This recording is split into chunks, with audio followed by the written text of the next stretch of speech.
Hello my dear friends, welcome to Genic education. Hope you are good today. So last class में हमने सीखा था price, consumption, expenditure का एक concept सीखा था। हमने ये सीखा था कि अगर प्राइस चेंज हो रही है, कंजम्पशन चेंज हो रहा है, एक्सपेंडिचर कांस्टेंट है, तो किस तरह से प्राइस और कंजम्पशन के चेंजेस को हम मेजर कर सकते हैं, परसेंटेज चेंजेस को मेजर कर सकते हैं। नाउ अब इस पर्टिकुलर लेक्चर में हम एक और कॉन्सेप्ट को सीखते हैं। काफ़ी इंटरेस्टिंग कॉन्सेप्ट है, सॉल्ट और वाटर के सॉल्यूशन के कॉन्सेप्ट को। ओके, तो उस कॉन्सेप्ट को समझने के लिए हम इस क्वेश्चन का उपयोग कर सकते हैं। ओके, तो पहले कॉन्सेप्ट समझते हैं, फिर इस क्वेश्चन को समझते हैं कि ये क्या एग्जैक्टली यहाँ पे नया चीज़ हमें सीखने को मिलेगा। देखिए, फॉर एग्जाम्पल मेरे पास एक सॉल्यूशन है जिसमें वाटर और सॉल्ट है। Okay, I have a solution which has water and salt. I am assuming कि उसमें वाटर 80% है by weight. Okay, by weight मतलब उसका जो टोटल वेट है उसमें 80% वेट किसका है? वाटर का।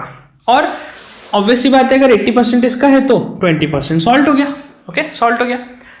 नाउ इमेजिन जब मैं इस सॉल्यूशन को गर्म करूंगा। Okay, if I start boiling this solution, start heating up this solution, what will happen? पानी धीरे धीरे गर्म होएगा और गर्म होने के बाद पानी उड़ना शुरू हो जाएगा। ओके, पानी के वेपर्स बनने शुरू हो जाएंगे, पानी उड़ना शुरू हो जाएगा।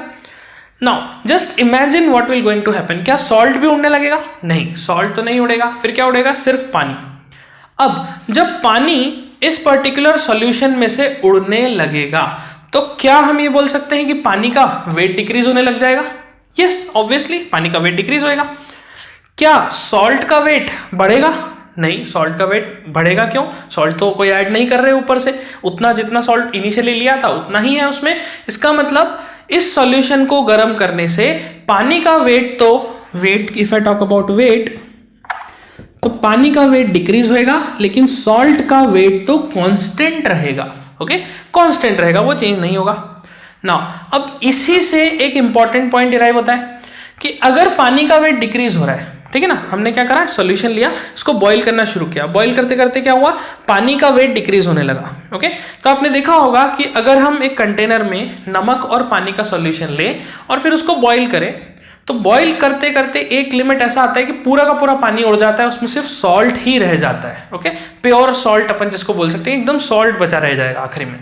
ऐसा क्यों हुआ? क्योंकि पानी का वेट डिक्रीज होते होते होते जीरो हो गया। अब अगर पानी का वेट डिक्रीज हो रहा है तो जरा सोचिए पानी के परसेंटेज पे क्या फर्क पड़ रहा होगा। ओके, अगर पानी का वेट डिक्रीज होता है तो पानी के परसेंटेज पे क्या फर्क पड़ रहा होगा? उस सॉल्यूशन में लेट सपोज 80 ग्राम्स पहले पानी था और 20 ग्राम्स सॉल्ट था। ओके, आई एम अज्यूमिंग कि वेट कितना था? 80 ग्राम्स पानी का था और 20 ग्राम्स सॉल्ट का था। जब मैंने इसको बॉईल करा, उड़ाता चला गया, उड़ाता चला गया, उड़ाता चला गया, तो एक लिमिट ऐसी आई कि पानी का वेट, ओके, पानी का वेट क्या हो गया? पानी का वेट 80 ग्राम से चेंज होकर लेट सपोज आ गया 30 ग्राम्स। ओके, मतलब 50 ग्राम पानी उड़ गया, 50 ग्राम पानी उड़ गया, लेकिन सॉल्ट तो वही का वही रह गया 20 ग्राम का। तो हम यहाँ पे क्या देखते हैं? देखिए, 80 ग्राम और 20 ग्राम पहले वाटर और सॉल्ट थे, तो इसलिए पानी का कॉन्ट्रीब्यूशन 80% था। 80% कैसे आया? 80/80 + 20। सॉल्ट का कॉन्ट्रीब्यूशन 20% था, जो कि 20/20 + 80 से आया था। अब यहां पर जरा कैलकुलेट करिए। अब यहां पर हम कैलकुलेट करें तो पानी का जो परसेंटेज है वो कितना हो गया? 30/30 + 20 दैट इज 50। तो पानी का परसेंटेज हो गया 60%। यहां पर सॉल्ट का परसेंट कितना हो गया? 20/20 + 30, तो ये आ गया 40%। तो हम क्या देखेंगे कि अगर हमने एक सॉल्ट वाटर के सॉल्यूशन को बॉईल किया तो पानी उड़ना शुरू हो जाएगा, लेकिन सॉल्ट उतना ही रहेगा।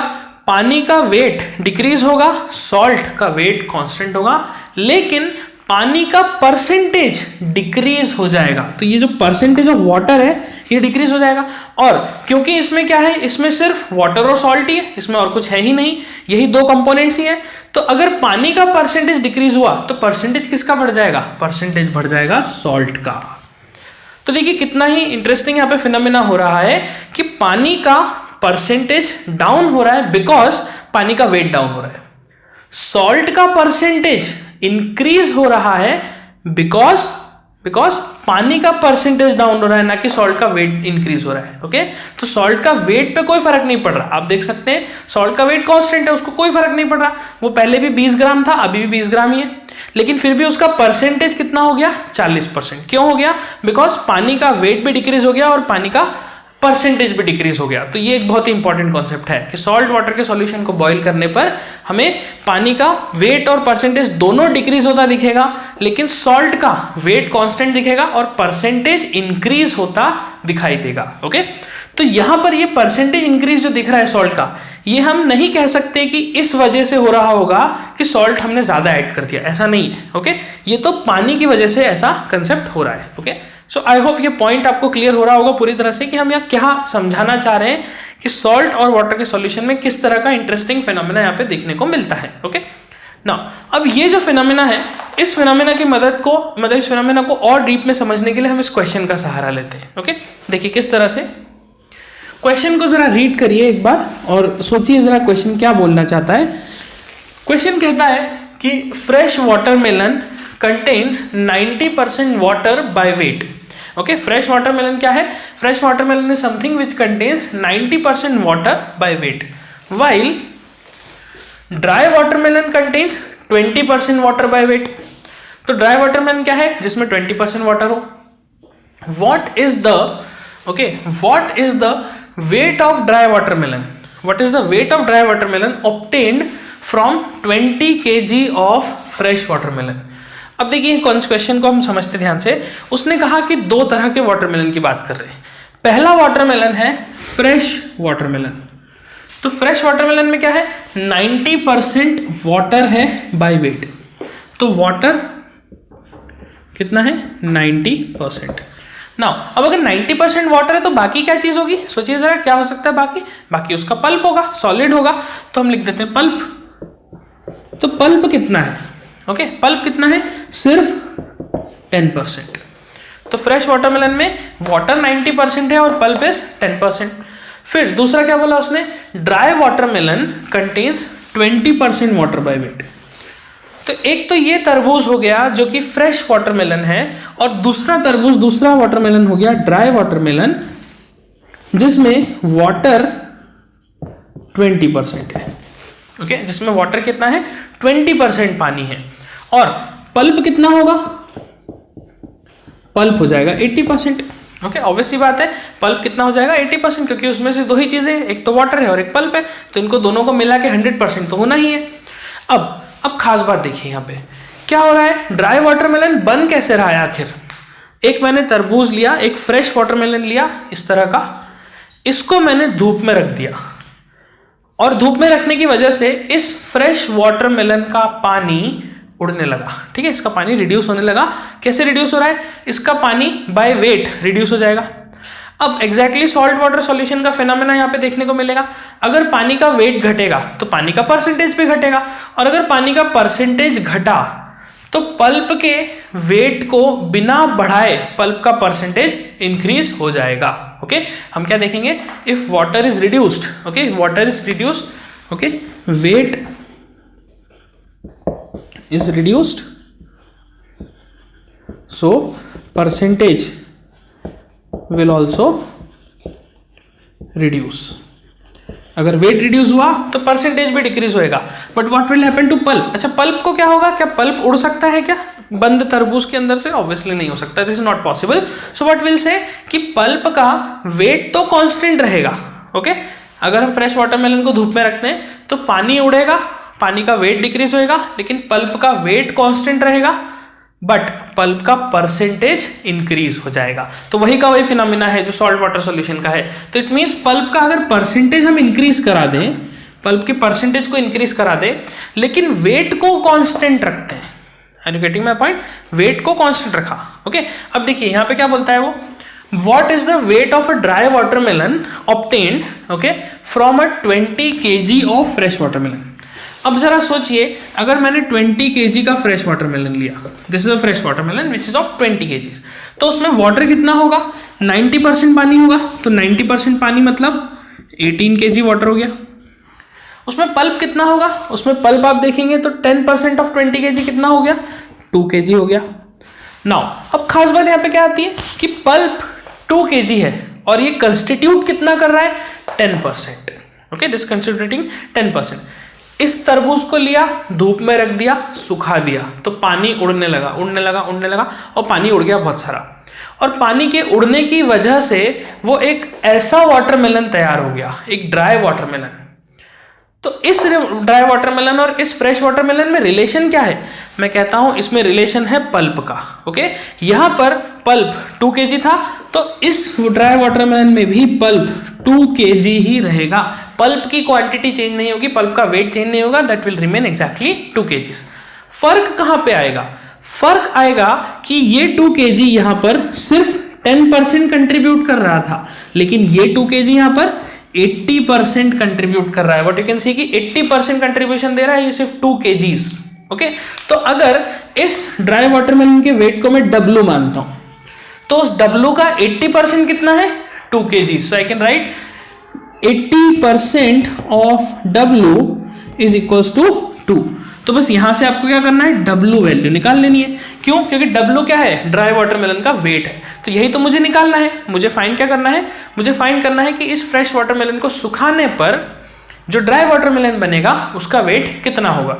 तो ये 20 किलो का तरबूज है, इसको हमने सुखा दिया, तो सुखाने पे पल्प का वेट चेंज नहीं हुआ, तो पल्प का कंट्रीब्यूशन यहाँ पे 80% दिखने को मिल रहा है और पानी का कंट्रीब्यूशन सिर्फ 20% है। क्यों? क्योंकि पानी तो उड़ गया, पानी का वेट डिक्रीज हो गया। तो वेट जो भी ड्राई वाटरमेलन का टोटल वेट होगा उसका 80% कितना है? 2 किलो। फ्रेश वाटरमेलन में क्या हो रहा था? जो भी फ्रेश वाटरमेलन का वेट होगा उसका 10% कितना था? 2 किलो। लेकिन यहां पर इसका वेट जो भी होगा उसका 80% कितना है? 2 किलो। तो इस रिलेशन की मदद से हम निकाल सकते हैं कि ड्राई वाटरमेलन का वेट कितना होगा। ओके, तो एक तरह से दोनों वाटरमेलन्स को ज्वाइन करने के लिए, दोनों को रिलेट करने के लिए हमारे पास पल्प का अमाउंट है, पल्प का वेट है। तो ये पल्प के वेट की मदद से हम दोनों को एडजस्ट कर पा रहे हैं। Okay, so this is how you can solve this type of question. ये बिल्कुल ही अलग ही इंटरेस्टिंग कॉन्सेप्ट है वाटर और सॉल्ट सॉल्यूशन का। Okay, so you can note this और हम अगले क्वेश्चन पे मूव करते हैं।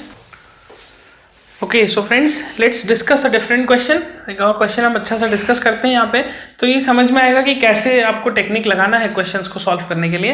तो देखिए क्वेश्चन क्या बोलता है, seats for mathematics, physics and biology in a school are in the ratio of 5:7:8। तो किसी स्कूल में क्या है? 3 सब्जेक्ट्स हैं, मैथ्स, फिजिक्स एंड बायोलॉजी, और तीनों का रेशियो कितना है नंबर ऑफ सीट्स का? 5:7:8। आगे क्या बोला उसने? There is a proposal to increase these seats. एक प्रपोजल है कि इन सीट्स को बढ़ाया जाए, कितने से? By 40%, 50% and 75%। तो इस तरह से करने पर नया रेशियो कितना बनेगा? Okay, what will be the new ratio of the seats? Okay, अगर हम सीट्स को बढ़ा देते हैं बाय 40%, 50% एंड 75%। तो देखिए सबसे खास बात यहाँ पर आपको मैथ्स, फिजिक्स और बायोलॉजी का रेशियो दिया हुआ है 5:7:8। अब आपको इन सीट्स को इंक्रीज करना है। ओके, तो सबसे पहली चीज, अगर मुझे इनको 40, 50 और 75% बढ़ाना है तो क्या उसके लिए जरूरी है मुझे एग्जैक्टली नंबर ऑफ सीट्स कितनी है ये पता हो? नहीं, मुझे उससे कोई फर्क नहीं पड़ेगा। मुझे एग्जैक्ट नंबर ऑफ सीट्स नहीं पता, लेकिन रेशो तो पता है। तो रेशो की मदद से हम क्या कर सकते हैं? हम इन सीट्स को 5, 7 और 8 की जगह पे 500, 700 और 800 ले सकते हैं। ऐसा क्यों करा? ऐसा कैलकुलेशन को सिंपल करने के लिए, कैलकुलेशन को रिड्यूस करने के लिए हमने करा। तो 500, 700 और 800 ले लेते हैं। अब मैथ्स के सीट्स को बढ़ाया गया 40%, तो इसको बढ़ा दीजिए 40% से। 40% कितना होता है? 2/5। ओके, 2/5। तो 2/5 से बढ़ाया मतलब 200 से इंक्रीज करा, तो इसको जब 200 से बढ़ाएंगे तो ये हो जाएगा 700। 700 जो सीट्स हैं उसको बढ़ाया गया 50% से, तो 50% कितना होता है? 1/2। तो 1/2 से इसको बढ़ाया मतलब 350 से इंक्रीज करेंगे। सो 350 से इंक्रीज करा तो ये आ गया 1050। फिर तीसरा 800 सीट्स है बायोलॉजी की, तो seats of biology are increase by 75%। Now 75% increase मतलब हमने अभी डिस्कस किया था 75% को हम 3/4 के नजरिए से देखेंगे। तो 3/4 कैसे? इसका 1/4 करते हैं और 3 टाइम्स कर देते हैं। 1/4 कितना हुआ? 200 और उसमें 3 टाइम्स करा तो 600। तो ये रेशियो कितना आ गया? 1400। सो आपका रेशियो आ गया 700:1050:1400। लेकिन ये आंसर नहीं है हमारा आंसर क्या होगा, सिंप्लीफाइड वर्जन, इसका simplified version. So find its simplified ratio. Okay, इसका सिंप्लीफाइड रेशियो डिटरमाइन कीजिए और कमेंट बॉक्स में बताइए क्या आंसर आता है सिंप्लीफाइड रेशियो में। Okay, so this is how you can solve the question. So you can सी कि ये क्वेश्चन तो बड़ा बेसिक है, बस समझने का पॉइंट यहाँ पे यही है कि अगर रेशियो दिया हुआ है 578 तो हमारे कैलकुलेशन को सिंपल करने के लिए हम उसमें क्या एक्स्ट्रा ऐड कर सकते हैं। हम ऐड ये कर सकते हैं कि हम 5, 7 और 8 की जगह उसको 500, 700 और 800 ले लें ताकि हमारा कैलकुलेशन थोड़ा सा सिंप्लीफाई हो जाए। Okay, so you can note this question. Okay friends, चलिए नेक्स्ट क्वेश्चन हम डिस्कस करते हैं।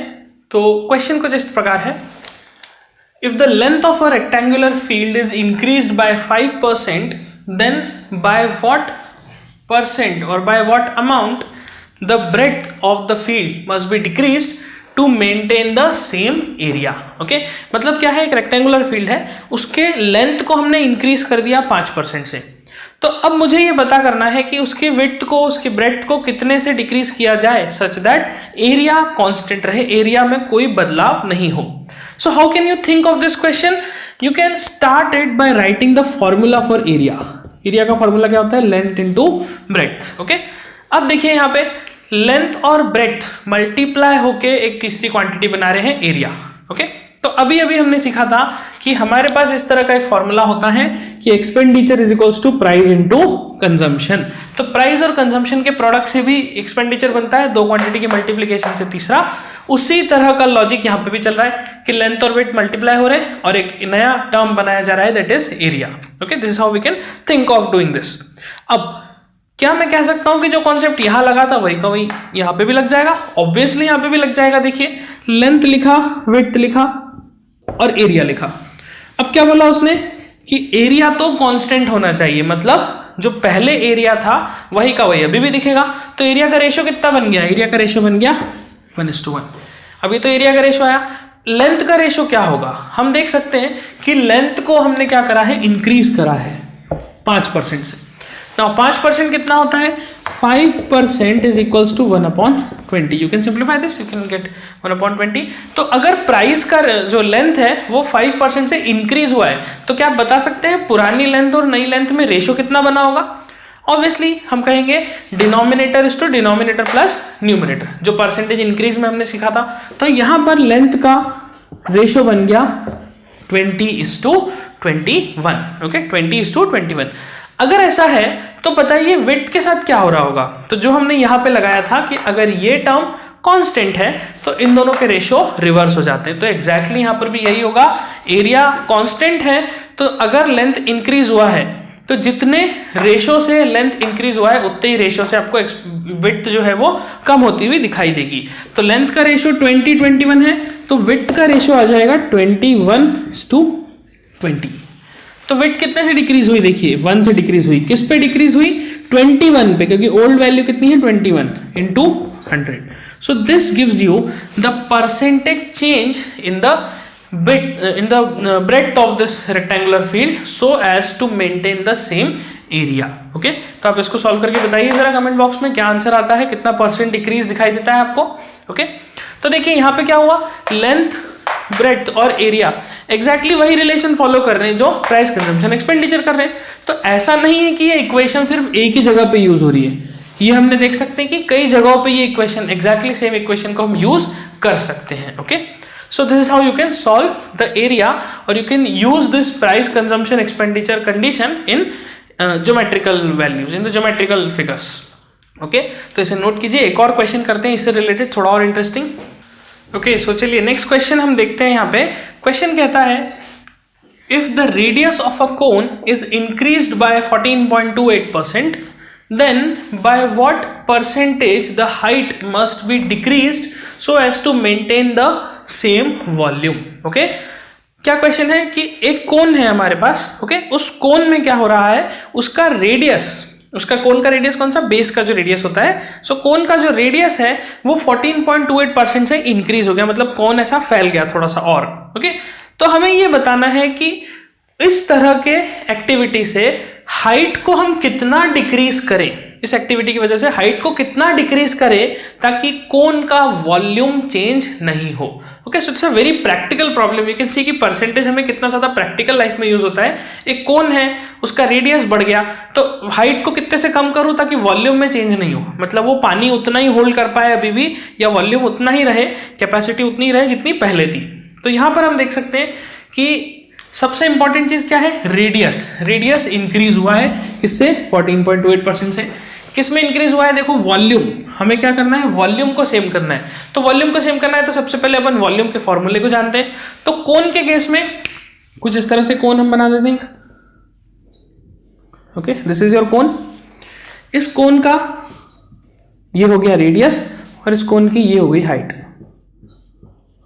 Okay, this is your height of cone and this is your cone. Now, what is the volume of a cone? So, volume of a cone is equals to 1/3 pi r square h. This is the volume of the cone. अब यहाँ पे हम क्या देखते हैं, हमें ये पता करना है कि रेडियस की वजह से हाइट में कितना डिक्रीज किया जाए, मतलब हमें एक चेंज वैल्यू निकालना है, चेंज वैल्यू। हम कहते हैं कि रेडियस जब बड़ा होगा, ओके, रेडियस जब बड़ा होगा, अगर हाइट मान लो नहीं बढ़ी तो डेफिनेटली वॉल्यूम इंक्रीज होगा। ओके, अगर रेडियस इंक्रीज हुआ लेकिन हाइट कांस्टेंट रही तो डेफिनेटली वॉल्यूम बढ़ेगा। अगर रेडियस डिक्रीज हुआ और हाइट कांस्टेंट रही तो डेफिनेटली वॉल्यूम कम हो जाएगा। तो यहाँ पर क्या होगा, जो वेरिएबल क्वांटिटीज है वो कौन सी है, एक रेडियस है, मान लो हाइट बढ़ गई, रेडियस कांस्टेंट रहा तो क्या होगा, वॉल्यूम इंक्रीज हो जाएगा। मान लो हाइट घट गई, रेडियस कांस्टेंट रहा तो वॉल्यूम डिक्रीज हो जाएगा। तो ये रेडियस और हाइट, यही दो टर्म्स है जो वेरी कर सकते हैं। व्हाट अबाउट दिस 1/3 पाई, 1/3 पाई, क्या ये कभी चेंज होंगे, नहीं। 1/3 ये यूनिवर्सल कांस्टेंट है, 1 भी 3 भी, पाई भी यूनिवर्सल कांस्टेंट है, तो इसमें तो कोई चेंज नहीं आने वाला। इट मीन्स हमें जब परसेंटेज चेंज मेजर करना है हाइट के लिए तो ये वाले टर्म हमारे लिए पूरी तरह से इनसिग्निफिकेंट है। ओके, हमें इनका कोई यूज नहीं है क्योंकि ये कांस्टेंट्स हैं। तो हम सीधा सीधा क्या करते हैं, वॉल्यूम को लिख देते हैं r²h। हम क्या करते हैं, हम इन दोनों टर्म्स को यूज नहीं करते because we want to calculate the percentage change. तो इनकी वजह से कोई परसेंटेज चेंज में फर्क आना ही नहीं है बिकॉज दे आर कांस्टेंट। सो हम देख सकते हैं वॉल्यूम क्या बन गया, वॉल्यूम बन गया is a product of two terms which are r² and h। तो ये हमारे पास रिलेशन आ गया। अगेन आप देख सकते हैं दो क्वांटिटी मल्टीप्लाई होगी, तीसरी क्वांटिटी बनती है, लेकिन जो एक क्वांटिटी है वो अब एक लीनियर पावर में नहीं है, वो एक क्वाड्रेटिक पावर में चली गई, r² में आ गई। तो क्या हुआ, तो उससे कोई फर्क नहीं पड़ना। देखिए r² h और v, ये हमने तीनों ऐसा लिखा। ओके, अब क्वेश्चन क्या बोलता है कि रेडियस इंक्रीज हुआ है 14.28 से, तो क्या आप बता सकते हैं रेडियस का रेशियो कितना होगा। सो रेडियस का रेशियो हो जाएगा ना 14.28 कितना होता है, देखिए 14.28% इज 1/7। 14.8% इज 1/7, मतलब पुराने और नए रेडियस का रेशियो आ जाएगा 7:7 + 1 दैट इज 8। तो 7 का रेशियो कितना आ गया, 8। 7:8 is the new ratio. Okay, new ratio of radius. लेकिन हमारे इस कंडीशन में रेडियस है क्या, नहीं, हमारे कंडीशन में रेडियस का स्क्वायर है। तो अगर पुराने और नए रेडियस का रेशियो 7:8 है तो पुराने और नए रेडियस के रेशियो का स्क्वायर क्या हो जाएगा, okay, it will be 49:64। So ratio क्या बन गया, 49:64। Now what we want the volume should be constant. तो वॉल्यूम को 1:1 दे दिया। Now if volume is 1:1, what is the height. तो देखिए ये बन गया प्राइस कंजम्पशन एक्सपेंडिचर के जैसा, ये रेशियो, ये कंडीशन को price into consumption equals to expenditure, कुछ इस तरह की कंडीशन यहाँ पे दिखाई देने लग गई। अब यहाँ पे क्या हो रहा है, अगर v कांस्टेंट है तो इन दोनों के रेशियो रिवर्स हो जाएंगे, क्योंकि एक्सपेंडिचर में क्या था, एक्सपेंडिचर कांस्टेंट होता है तो p और c के रेशियो रिवर्स हो जाते हैं। तो यहां पर ये 49 से 64 हुआ तो ये हाइट हो जाएगा 64 से 49। ओके, याद रखिए रेडियस 7:8 बढ़ा है, लेकिन हमारे फॉर्मूले में वॉल्यूम में रेडियस का स्क्वायर चल रहा है, तो इसलिए रेडियस का स्क्वायर का रेशियो हम यहाँ पे लेंगे, और हाइट का जो रेशियो होगा वो क्या होगा, इसके स्क्वायर का जो रेशियो है वो उसका रिवर्स। ओके, हाइट का रेशियो 8:7 नहीं होगा, हाइट का रेशियो होगा 64:49 बिकॉज स्क्वायर का रिवर्स। तो यहाँ पे डिक्रीज चेक कर लीजिए, ये डिक्रीज कितने से हो रहा है। सो डिक्रीज हो गया 49 - 64 से। ओके, अपॉन किस पे डिक्रीज हो रहा है, 64 पे। So upon 64 × 100। So this is the percentage decrease in height.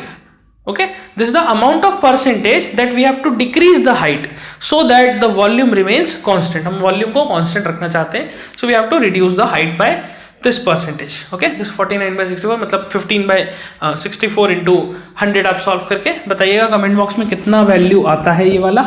Okay, so this is how you can solve the question of price consumption expenditure, या फिर कहा जाए ज्योमेट्री में जब हम सरफेस एरियाज एंड वॉल्यूम्स के जो टॉपिक्स होते हैं उसमें जब हम डिफरेंट वॉल्यूम्स में डिफरेंट फिगर्स के रेडियस को या अलग अलग पैरामीटर्स को चेंज करते हैं. Okay, so this how you can solve this.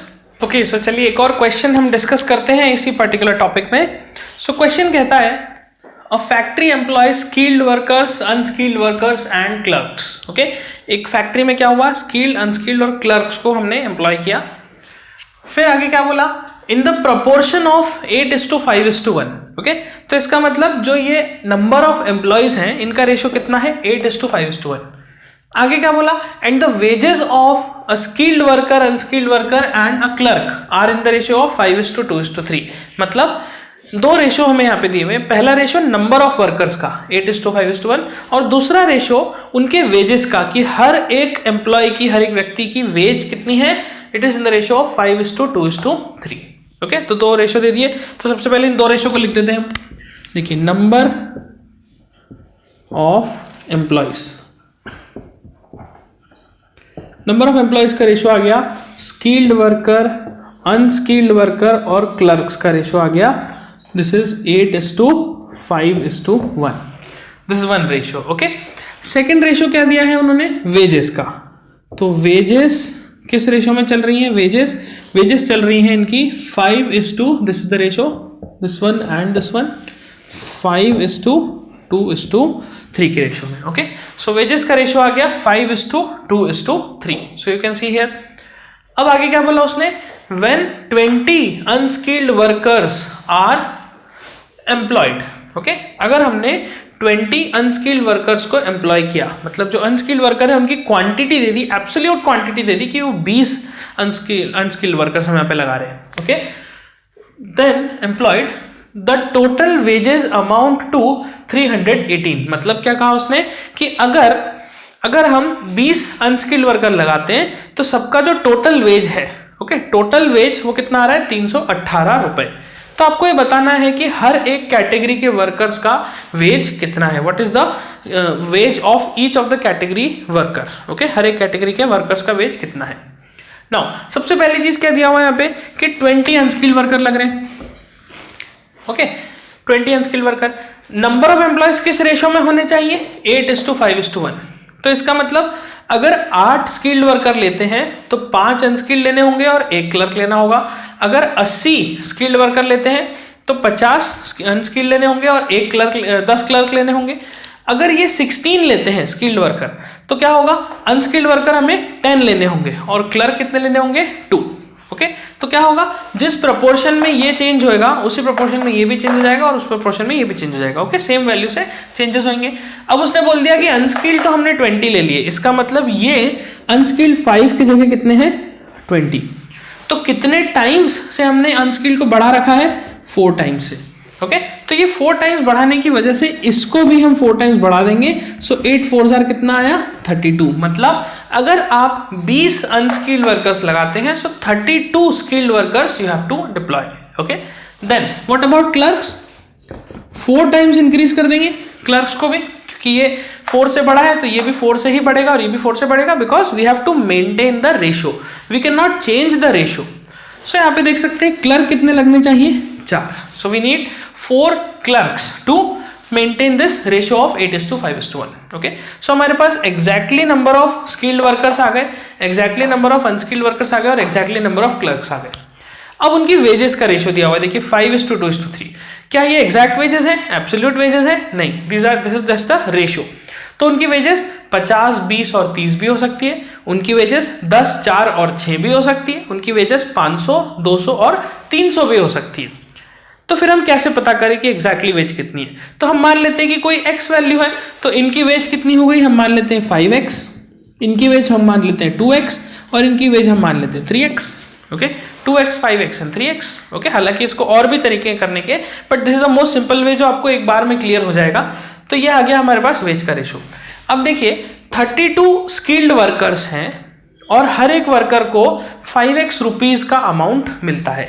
So 32 skilled workers को 5x रुपीज का अमाउंट मिलेगा, तो टोटल अमाउंट कितना हो जाएगा 32 टाइम्स 5x ओके।